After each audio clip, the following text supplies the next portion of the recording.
अवल अल्लाह अलीम आला आलम जो धणी कादर पंहिंजे कुदरत सी क़ाइम आ क़दीम वाली वाहिद वहदहू राज़िक रब रहीम सो साराह सचो धणी चए हमद हकीम करे पाण करीम जोड़ूं जोड़ जहान जी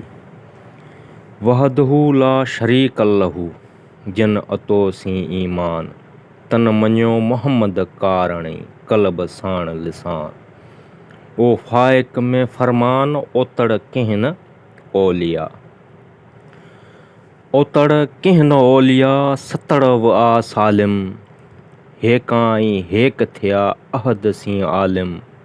बेबहा बालिम आगई कया अगई निसोरोई नूर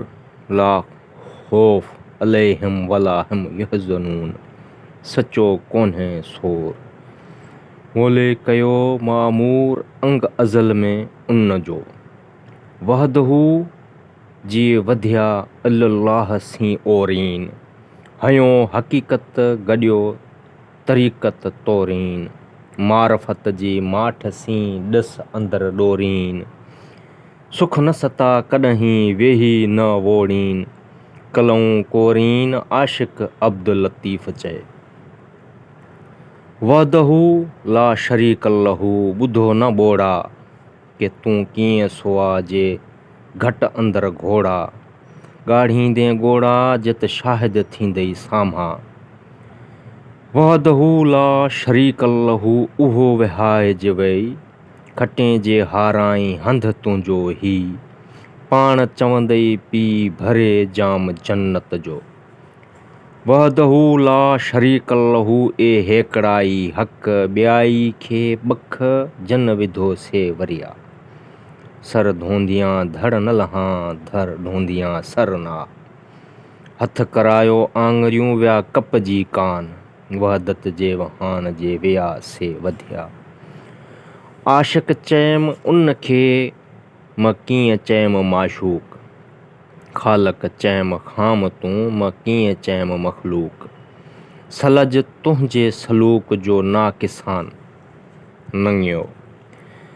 वहदतां कसरत थी कसरत वहदत कुल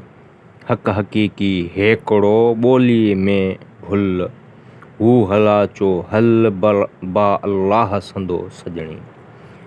पाणे जुल जलाल हू पाणे जान जमाल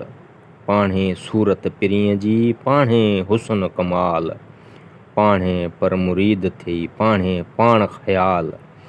सभु सुबुही हाल मंझां ई मालूम थी